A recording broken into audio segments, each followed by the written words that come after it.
This show is brought to you in part by viewers like you who joined a Patreon or become YouTube members. Thank you. And if you could, hit the like button and subscribe if you want more Browns-focused content. So the Cleveland Browns are in the middle of their free agency period. Things have slowed down a bit. And when things slow down a bit, I would love to bring on Jack Duffin to kind of get a full scope of the Cleveland Browns financial picture. Nobody does it better. Every year, people are like, this is going to be the year where Jack gets exposed for not knowing what he's talking about. And then it ends up being exactly what Jack talks about. One of the best on the salary cap and one of the best for the Cleveland Browns. Jack Duffin doing great work here. How's everything been with you, man? Let's start with the Myles extension, because I think there weren't very many people in town with confidence that this extension would get done eventually. And then I believe, from what I hear, you were also out there talking about how a no-trade clause would be something that would be thrown into this contract as well. But what do you think of this Myles Garrett extension? How is it structured? And like him at $40 million, when is that number going to hit, right? The big number that we see on screen. When's that number going to hit? And how should that affect the Cleveland Browns going forward based on how this whole thing is structured? Yeah, so I was always of the mind, as soon as the stuff came out, it was like, he's not getting traded. I was like, I'm not moving from that point. And it was like, everyone's saying, oh, what about this? What about leverage? What about that? I was like, I'm not buying it. He's not going anywhere. And if he did, it was full rebuild. And Andrew Berry, Kevin Stefanski aren't going through a 2-3 year rebuild. It was just bizarre. And to be fair, you throw the no trade clause in because it doesn't matter. They're not going to trade him. So it's one that you can throw that into quite a lot of deals and it makes no difference. If they're a star player, by all means, just give them a no trade clause. Because if you're trading Myles Garrett, something's gone significantly wrong. This front office won't be here for that because it's going to have gone really, really, really bad. So I'm pretty chilled on throwing them into deals. But the key surprise for me with this deal, and I said it 4 years, so it's 6 years under contract in total, the first 4 guaranteed, team options on the back end, all ticked all the boxes. The one area where I was surprised, and quite often when the Cleveland Browns extend a player, they'll give them quite a bit of cash up front. So he was due to make $20 million this year, $25 million the next year. Over those 2 years, he's only making another $12.5 million of cash in total. And let's not pretend like the guy's going to be poor over those 2 years. We're still talking about $57 million. I think he'll be okay. But it's one that I would expect a lot more front-loaded cash, but he doesn't really hit a big cash number until we get to that third year where $42.7 million. So it's one where I'd have expected a bit more front-loaded cash. And to be fair, it just speaks to the leverage argument.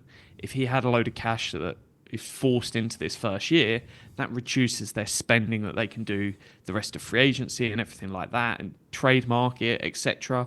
But the fact that it's only $24 million and not $40 million of cash this year puts them in a really, really nice spot. So I'm happy with it. Everything ticked all the boxes. He's got 2 $40 million years on the back end, but they can keep him for all 6 years, and I am not worried at all when he potentially retires. What would that be? That would be the year 2031. So he can probably get an Uber straight to Canton. It's not even one where you need to catch a plane. He can get an Uber straight up there. He'd probably thumb a lift. Someone will probably drive him. Yeah, it's an interesting deal because I didn't expect it to be like you deal with this whole trade request thing. We know that the Browns weren't likely to do it. I didn't expect them to be able to basically guarantee about 6 years, right, with him, which I do think is a huge win, given how the salary cap rises. Like what Jamar Chase already surpassed him, right, for non-quarterback money. The going rate for somebody like him by the time the next crop of guys are ready, right? That could inflate that to that. By the time you hit that super high cash year, it's not going to be a bargain for Myles Garrett, but you might still, be paying him the 7th or 8th highest non-quarterback money in the NFL. If you're doing that for Myles Garrett, who I think is one of the best non-quarterbacks in all of football, I think you're in a good spot. Was there a number or a contract that the Browns could give to Myles where you would be like, this would handicap the team to the point of no return? Like, was there a realistic way that they could have messed the extension up? Or was this a pretty easy thing to handle once he became more willing to do it?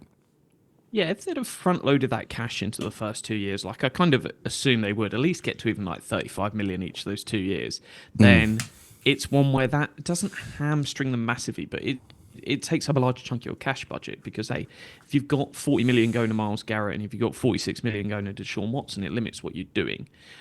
So it's one where they're keeping that cash low, makes them more competitive. And to be fair, that's more likely to make Myles Garrett happy.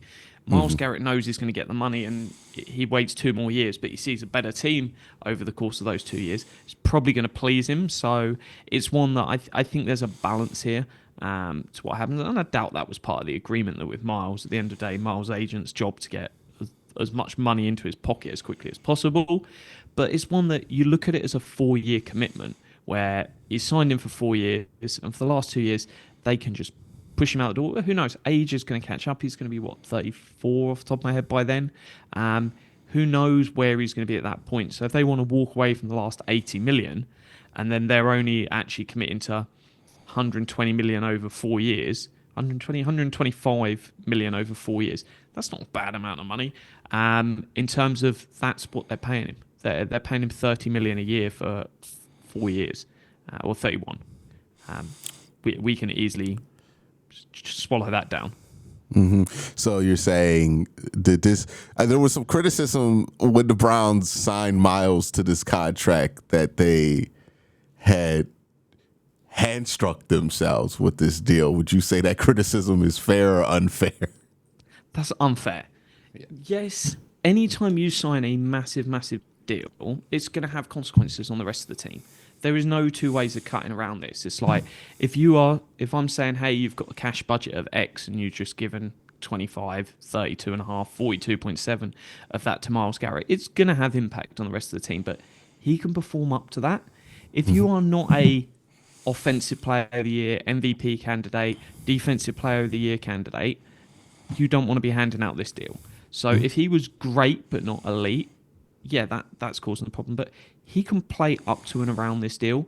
It's a lot easier for someone to play over a 5 million a year deal than it is for Myles to play over a 25 million, 30 million a year deal. But he's easily capable, and we're a better team with him at this number than we are without him. He's one of those players where you just don't mind resetting the market for, right? Like they're like Jamar Chase is like, okay, whatever, you got to pay him, you pay him, right? Because he's that good. Like there's some players that just are going to be worth it. I think the problem that pops up is, okay, a Myles Garrett gets that contract, but then like a Brian Burns hits free agency or Trey Hendrickson hits free agency, and now he's like, I want the Myles contract, and it brings up the price of the guy who's slightly, like, you can argue in that tier, but slightly below. That's where you run into problems with the market being reset. But when you got a market leader like Myles Garrett, it's like, okay, it's fine, whatever. Like he'll be worth whatever money, especially in his prime. Now let's kind of move on to the other boogeyman that people use for the Browns cap situation, Deshaun Watson. This is a weird situation, Jack, because I feel like we're going to be in a spot where this dude is basically on the team in a spreadsheet capacity, but not really on the team in any effective way for like the next couple of years. I have 2 questions with this. Like, money-wise, how are the Browns going about handling this? And 2, it's one thing to be able to handle this on paper. How do you handle that awkwardness, right, of this guy that you brought in, you paid a bunch of money to be the face of the franchise, and now we're just going to have to kind of act like he doesn't exist for the next couple of years? Like, how do you manage that if you're the Browns front office? Because you got to do something, right? Like, he's not going to just disappear. He's doing his rehab in Berea. How do you work those 2 things? Because it's one thing to spread it out and do what's best for the cap long term, but also that means that he's still going to be here in some capacity. And that's going to be a presence that kind of looms over this team. Yeah, so he's going to be on the team until March 2027. That's what they did back in December. So it wasn't one where the Browns have forced him to do this. He's willingly said, hey, sign the deal, agree to it, him, his agent, whoever was there. So it's one that he's got to have been okay with it, because he could have just said, no, I'm not going to do that. You can get rid of me. That's it. It's your choice. But he's added that dummy year, and that just allows them to spread this money not just over 2025, 2026, but 2027 and 2028. And it's just one that they're managing this out the door. They know where it's going. He'll get his $46 million this year. He'll get his $46 million next year, and then there's no more money to pay. There's some cap dollars to cover, but that's perfectly fine. They've known about that, and you manage the cap. You spread it out as far into the future as you can. That's just good practice. So I'm pretty chilled on what's going to happen here. They'll get some insurance money back. We don't know when that is, but you get it a year into the future. They can plan for that. They will know exactly what the dollar insurance money coming back is. So they might overspend their budget this year, but go, actually, it's coming back. It will be okay. But even if he's the backup next year, if you want to look at two quarterbacks, and I went through when all the hype was around, we need to sign Justin Fields as our starting quarterback this year. I went, what's his numbers? And so the numbers I looked up is turnover-worthy play percentage, because we've always seen it where a quarterback throws that turnover pass, hits the defending player between the numbers, and the defender drops it.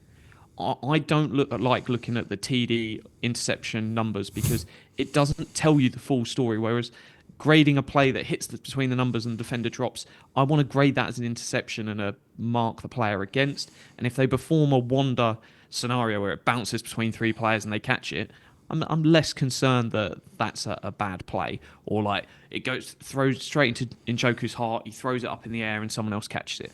Don't punish the quarterback for that.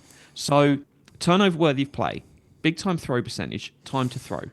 Deshaun Watson is basically identical the last 3 years to Justin Fields. Justin Fields has a running game, but I don't think anyone, remove all of the hate you might have for Deshaun Watson, everything else, can't say he is a acceptable backup level quarterback in the NFL. It's not good. Backup quarterback play in the NFL is not good.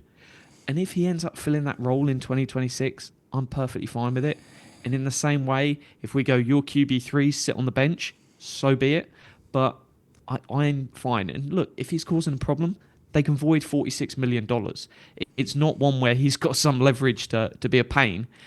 He's got to play the game. And look, if he genuinely wants to play in the NFL again, he can do a year as the good backup, motivate in the room, being someone that can help young players there, and then he can go get a job. Whether it's, who knows, he could be Michael Penix's backup in 2027, because Falcons were one of the teams in on him. He could go somewhere else. He's just got engaged. He might just go, I want to get married and I'm done with this. I've earned $230 million. Happy days.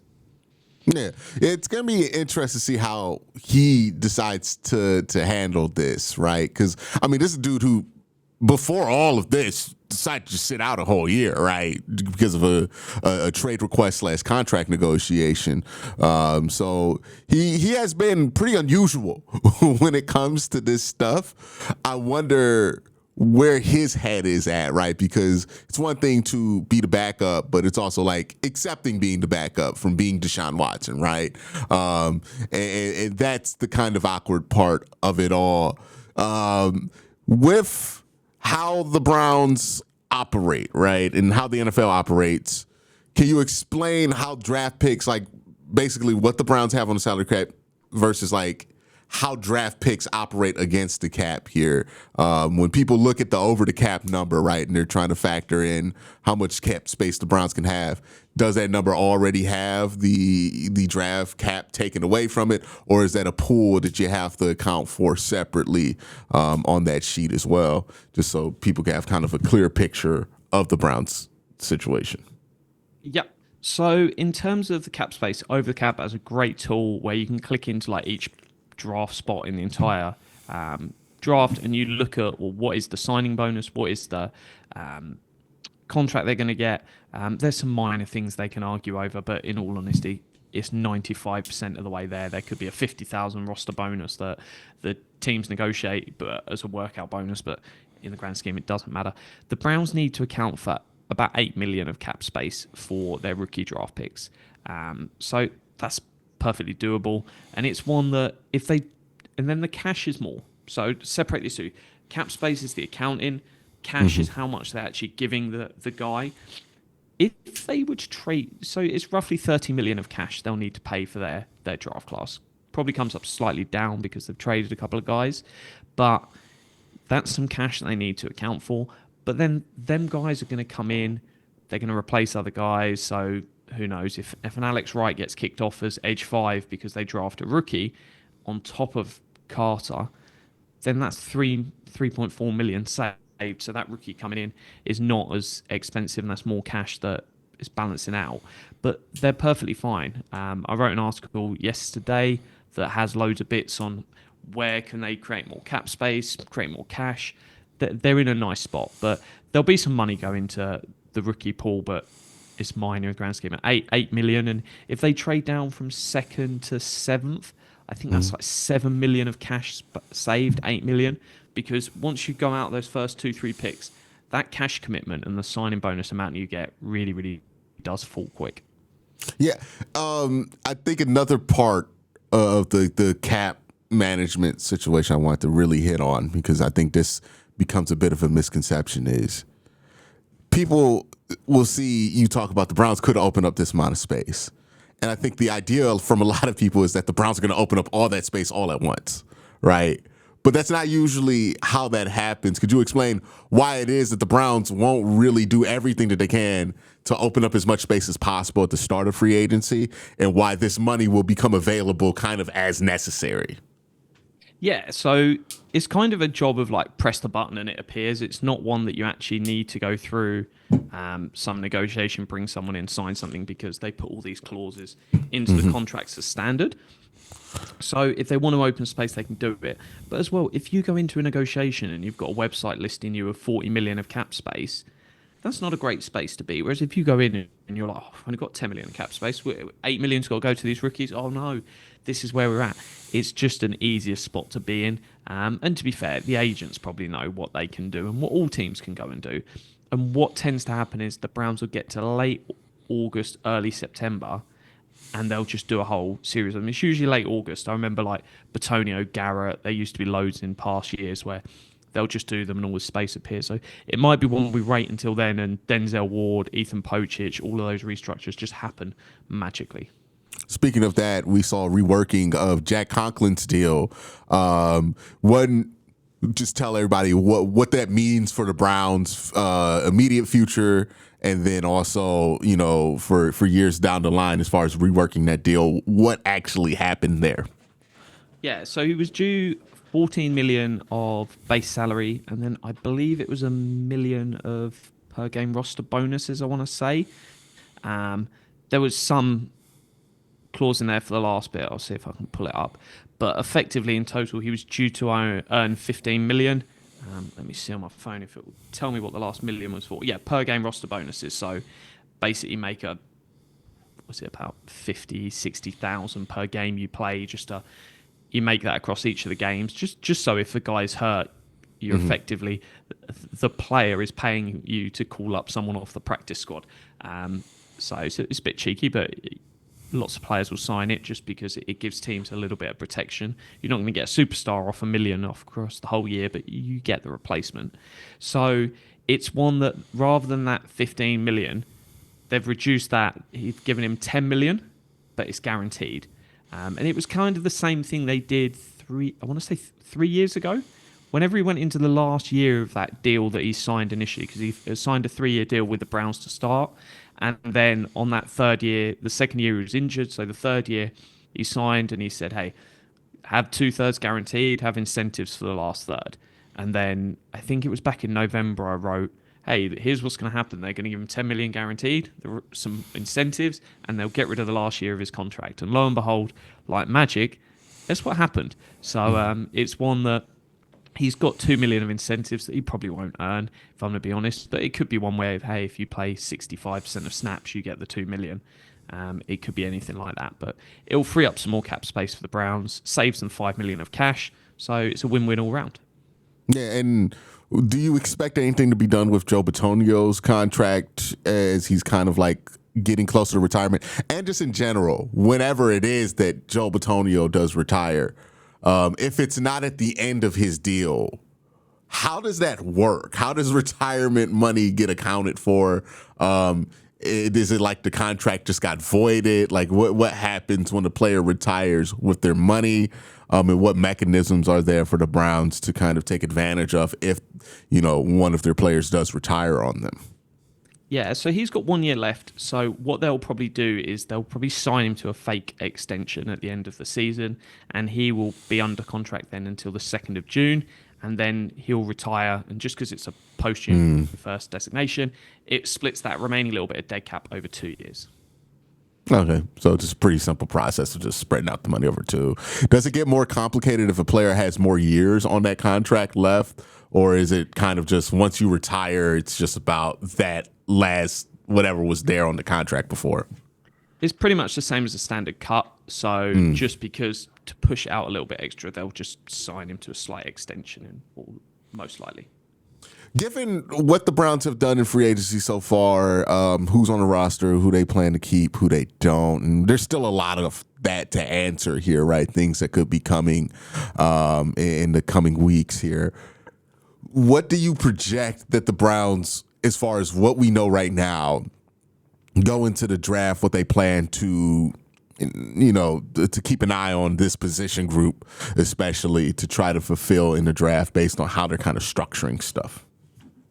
Yeah, I think there's sort of 4 key places that they've got to address in free agency first, and that starts with obviously quarterback.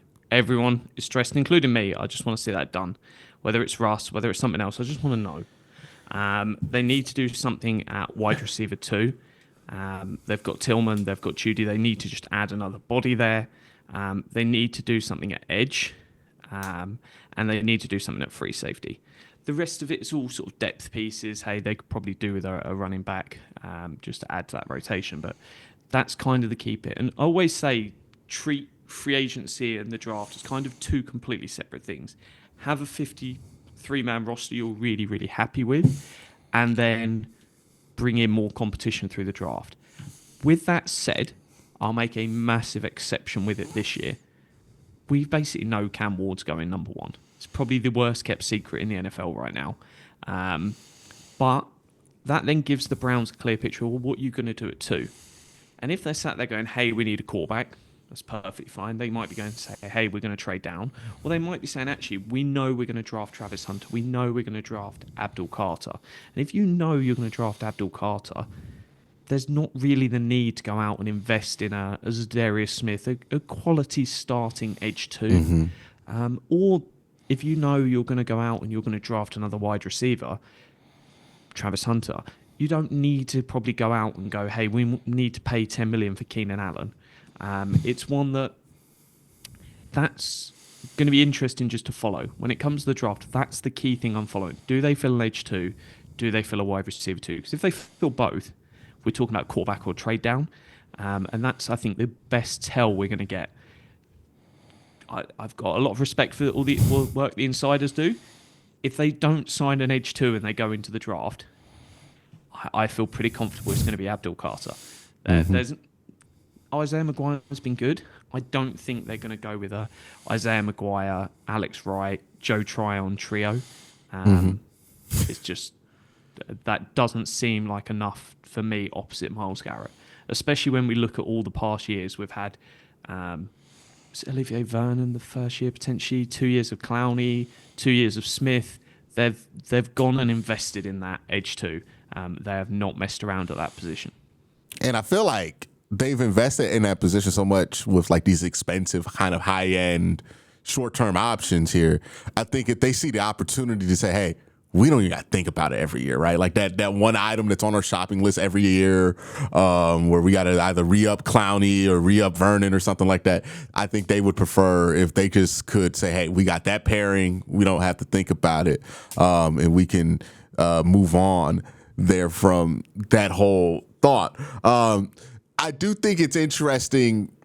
Travis Hunter is probably the most intriguing player in this draft for me because he breaks the mold in so many different ways. And like people talk about him maybe being a gimmick on one side of the ball or other, but he was legitimately one of the best player on both sides for that Colorado football team.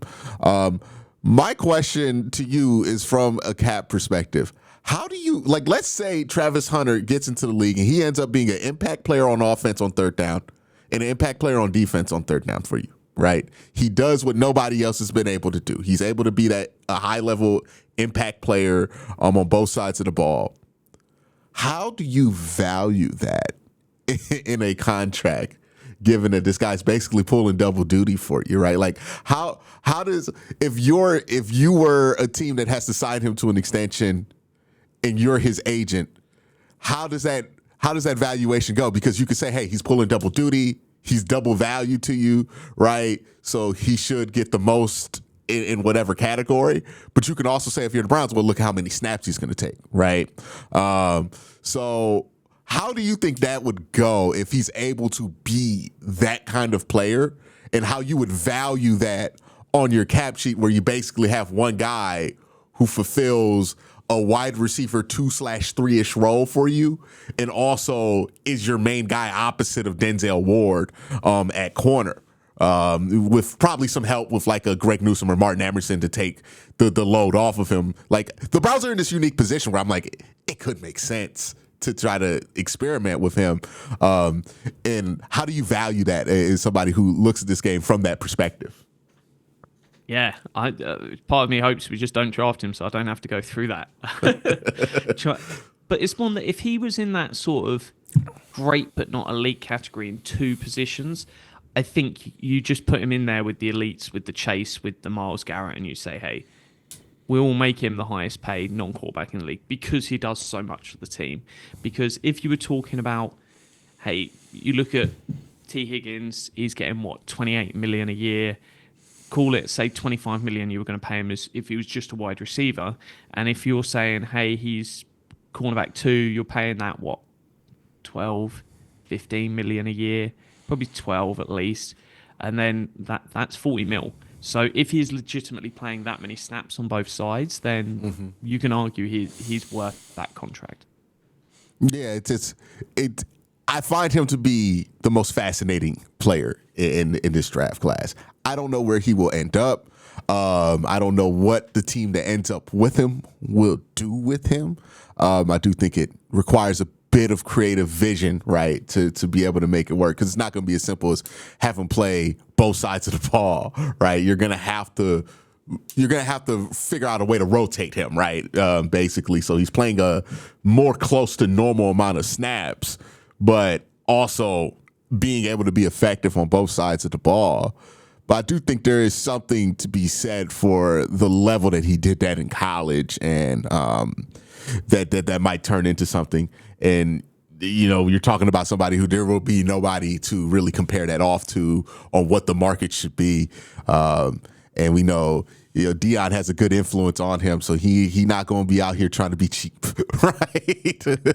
so I think he's just interesting, because he could be an ultra value player, right? Like, because if the max you could give him is like $40 million, but he's like a $30 million player on both sides of the ball, I mean, you're just saving money there, right? No, I think if I had to guess now, just gut guess, I think he goes third to the Giants. I think we see Ward, Carter, and Hunter. And that's me. Look, I'm not sitting down there breaking down tape. I chatted to you before the show. That's not my bag. But my thing that I do is I look at what a lot of experts are saying, where the value is. And when you're talking about those premium positions, quarterback, wide receiver, edge, corner, and left tackle, that's what you're chasing. Poor old Raiders, I'm going to be trolling my mate when they take Gentry on at number 6. It's like, what are you doing? I remember when the Kansas City Chiefs were slapping each other's backs, they took Edwards-Helaire because all they needed was a running back. The roster was so good. Imagine if they'd have taken T. Higgins because they thought, oh, we don't need wide receivers. We've got, I don't even remember who they had. It weren't great. And they were just slapping backs and thinking, oh, we've got the running back. Everything's done now. And it's like, get some better O-line. Keep investing in the passing game. You can find your running backs, especially with how deep this draft is. Yeah. I think this year's draft is going to be proven to be interesting. One last thing, Abdul Carter, right? Let's say he lives up to what a lot of people are saying about him, right? He ends up being, a guy who has this potential to be a top 5 player in his position group. How does he would be eligible for an extension? 4 years from now? So 2029. Yeah, after year 3. How would you basically be able to have? Let's say Myles is a unicorn. He's able to play past the usual 35-year range. Let's say Myles is going to be a pretty effective player till age 37, 38, right? Which, as athletic as he is, he might be one of those dudes who just sticks around forever like Julius Peppers, right? Is there a way for a post-extension Abdul Carter and Myles Garrett to coexist on a salary cap basis in the future? Do you have to think about that where it's hey, if you draft Abdul, this might be, by the time he's ready to get a new deal, you might have to have a conversation about whether you need Myles anymore? Or is it something to where you feel like you can make those two work and pay that much money for 2 edges? If they end up both being top 5 guys still by the time we get to that extension. Yeah, so if we look at what is Myles Garrett's cap hit in 2028, because that's the first time he can get his money. So after 3 years, if they like him, they're going to extend him. Luckily, we'll just go down the years. So, and I'm rounding slightly here just to make it easier. 25, 33, 43, 28. Sorry, not 28, 25. So it drops into that 2028 year, which is nice. It's what you want to see happen. So it drops then. They can agree that extension. And he will still have 2 years under contract at that point. It's why when I spoke earlier about the Myles Garrett number looks quite good for the next 4 years, because they've got 2 of these cheaper years, 2 of these new years, and they're kind of blended in. So it's one that they could give Abdul Carter a load of cash in that 2028 year, blend the next 2 into his cheaper years, and then he starts earning some more money. Because say it's a 4-year extension, he's going to be under contract for 6 years at that point. So they can blend it across the first 3 years. They're giving him most of the cash in year 1, so that they can easily make this work. Yes, they'll probably have to drop a little bit of spending on the interior. Who knows? They might have Mike Hall on an extension by then.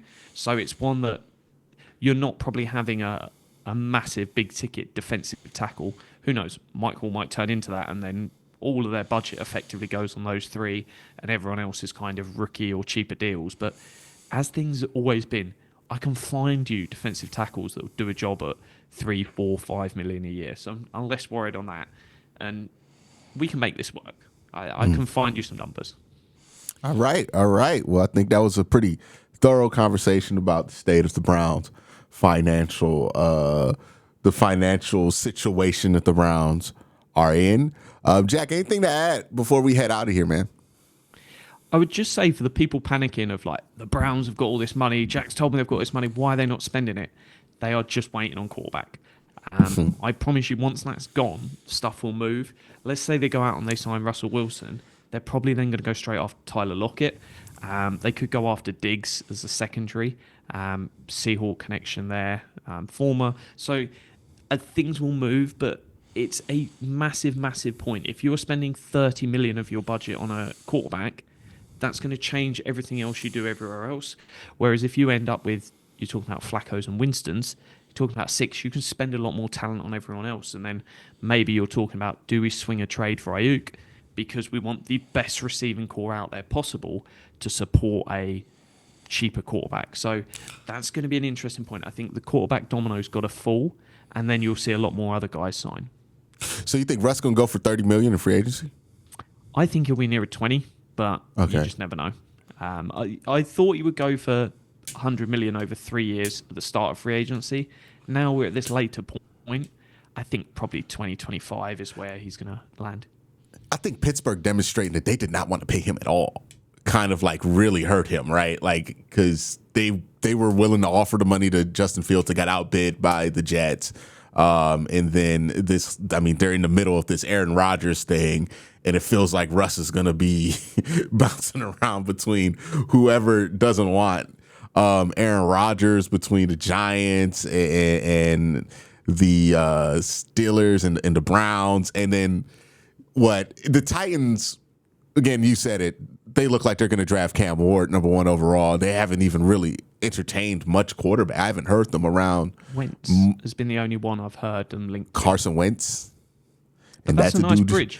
Yeah, that's a dude you start when you're going to have to start somebody else by week 8, right? you got 4 weeks, Carson. Good luck. Yeah, it's like, and Carson has an injury history too. So it's like, at some point, right? It's like starting Tyrod. Like there are these class of quarterbacks where I'm like, you're definitely going to have to play somebody else, right? Tyrod, Joe Flacco, the king, the GOAT of all of this is Jacoby Brissett, right? Like the quarterback that he's basically a red flag. A big old flag in the draft saying we're drafting the quarterback. We signed Jacoby Brissett to be the starter. Somebody else will be the starter by the end of the year. But yeah, he's in that class now, which is crazy when you think about it because there was a point where Carson Wentz was like almost an MVP candidate. But that time has went so fast. But hey, we know how fast the NFL moves. We got a former MVP candidate on the bench. Depot told us. Depot said he's not a top 20 quarterback, and that will be a funny signing if he ended up back here. He said, "I told you not 20. You're a backup now, boy." It is something, right? Because he was criticized for that for a very long time, and he ended up being right on that in the long run. And I wonder if this year it'll kind of be a similar thing where people are going to be critical about the Browns for not going after quarterback at 2, and he ends up being proven right about where he is on that, or where the Browns are on that. It's going to be interesting to see how the Browns play free agency, what they end up doing at the quarterback position. The Kirk Cousins thing, if they trade for him, was 27 they had to take on this year, at least in accounting for cap. The cash is a little bit different there. Do you think if they're trying to trade for Kirk, is that more of a negotiation to bring down the cap number or more of a negotiation to bring down the cash number? The cash. So the cap number would probably be 20-something. They don't want to pay him 27.5, so I think it's one where the Falcons would eat 17.5 mil or something of that, and that brings that down. But it's one that, if my gut said, I wouldn't shock me if he ends up in like Minnesota as the bridge for a few games, and just goes back there. Be interesting because he seems so dead set on not having that happen to him again. But if no one wants him, they might pay him, and his family's happy there. And when you get to that age of your career, it's like family's probably more important than having one last go. Who knows? If someone can legitimately give it to him, he'll probably go. It's just fascinating to me that he thinks he can demand that at 36 or 37. Because what? You look at the greatest quarterbacks of all time, they turn 35, 36.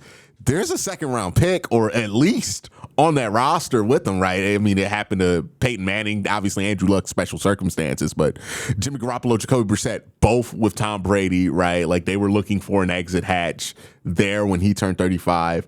Phillip Rivers, it happened to him, and it's like, it's interesting to see him think that he can avoid this. When he's been fine throughout his career, right? I think in some ways underrated, right? But also he ain't been Tom, right? And if Tom could avoid this either in New England or in Tampa Bay, because they took a Kyle Trask in the second round while Tom was there in 2021, then why does he think he can avoid this as Kirk Cousins? He's the heir of the Dalton line. So he is that. Dalton used to be the line, and it's now been the Kirk line, and I don't know who's next in that conversation. Tua, Goff, Tua's a good shout. Yeah, because Goff has at least gotten some success in the playoffs. I feel like there's also a line of this where it's you got to be second round at best type guy, right? And kind of boring in your play style. And I'm never excited to watch Tua play football. Yeah. So I'm maybe it's Tua. It's that line of if you've got a quarterback better than that, you pay him, and if not, then you don't really want to do it. So who is the heir to that? That is a good one to discuss, because we might need that next season. If Kirk's not starting, then we need the heir to the Dalton and Kirk line. My hot take is that I think Shedeur Sanders and Will Howard are good bets to be that new line. right? Like guys who, if you get in the second, third round or late first, you're not mad at. But like, you took them at 2, you would always be like, ugh, I don't know if I love that selection there. But that's my hot take, is that if there's going to be 2 quarterbacks that enter into that conversation in this class, I think that's going to be Shador or Will Howard, which, hey, depending on where you draft them. Yeah. Like if you draft Will Howard in the 3rd or 4th round and he ends up fulfilling that line, that's a massive win, right? If you're the Cleveland Browns, given where you are at the quarterback position. And I think that's another thing we need to kind of understand with this Browns team is that the quarterback play was just so bad last year that if they get fractionally above where they were last year, that makes such a huge difference in the amount of points that they could score over a season, that it's going to be significant, even though the quarterback play isn't going to be magnificent. But Jack, make sure you check out his stuff at the OBR. He does great work at the OBR. Tell him what you've been cooking up over at the Orange Brown Report, man. I wrote on like 800 free agents, so kind of in recovery after that. But it's one that each time someone's signed, I write a piece on what does that mean for the position room. Come out with some bold stuff like Alex Wright, not as safe as people want to believe, and that's just based on numbers, not my emotion, just numbers. 3.4 million for a rotational edge, who's probably a game day inactive. Not good if they add Abdul Carter. And then every time contracts come out, and look, we're still waiting for Malik Collins, we're still waiting for the Jack Conklin numbers, we're still waiting for the Joe Tryon numbers. When they come out, there's an article on those as well. And then, as we approach this next month, the age guardrails and RAS guardrails, that's all my magic. So it's not there telling you this is exactly what Andrew Berry's going to do. It's just saying if they draft this guy at this spot, it's the oldest they've ever picked a 1st round, 2nd round, 3rd round player. So it's just a data set to say, hey, they've done something they've not done before. Like when they drafted Ika, I would have never expected it because I did not see them drafting unathletic players, but they occasionally do it. So it's one that's kind of my focus for the next month. I'll do like trading up and down from every pick, all of that sort of stuff too. Gives you a great baseline to really understand the process of what the Browns are trying to accomplish there. And like anything, right? Because I know analytics becomes a boogeyman word depending on like what show you're on. But numbers should always be things that help you make decisions and help you get more context around decisions, not the decision itself, right? And I think that's what a lot of that stuff, the work that you do, really good work. Helps you understand is like, okay, well, this is the reality of the cap, or this is the reality of like, hey, how young is this player? And then you start to think the different level, right? Why do the Browns prefer younger players? Well, if somebody's productive at 21 versus 23, then, there's probably more of a benefit there long term. But also just think about like, I think Tyler Warren's the best example. You compare Tyler Warren to like Harold Fainin, right? Harold Fainin, super productive at age 21. You look at Tyler Warren at 21, not productive, right? So does that mean that Harold Fainin could potentially develop into something more because he's productive earlier in his career? Does that mean that Tyler Warren, some of his success came from just being bigger, stronger, older than a lot of his peers in college football? So there's a lot to think about there when it comes to the age guardrails, RAS guardrail stuff. I think it's just good data to have here, but make sure you check out Jack. One last question for you. You think Jerome Ford's safe on a roster? Okay, I thought I wanted to make sure I wasn't tripping on that because I've been looking at him. I'm like, I just don't think, because he's $3 million you could save, and he's an extra running back. So yeah, the proven performance escalator is something there for whenever a player goes into their 4th year. It's only for 2nd to 7th round picks, but they're rewarded by an increase in their earnings if they've played over a certain amount of playing time. Depends, there's different triggers for different rounds and stuff, but it's amount of snaps. It doesn't say you're good in those snaps, it just says you played those snaps. So like Mac Wilson hit it. And it's one that, because Wright, Ford, and Emerson played so many snaps, Emerson more than the rest, he got a 2nd tier one, but the others just got the basic tier. That makes them at risk. If Alex Wright was getting paid 1.4 million rather than 3.4 million, I would not be writing Alex Wright is potentially at risk of getting cut. The reason for that is you do not pay 3.4 million for your edge 5, who is a game day inactive, to not play. It's like it's too much money. Who knows? They could agree to a pay cut that brings that down, adds incentives or something else.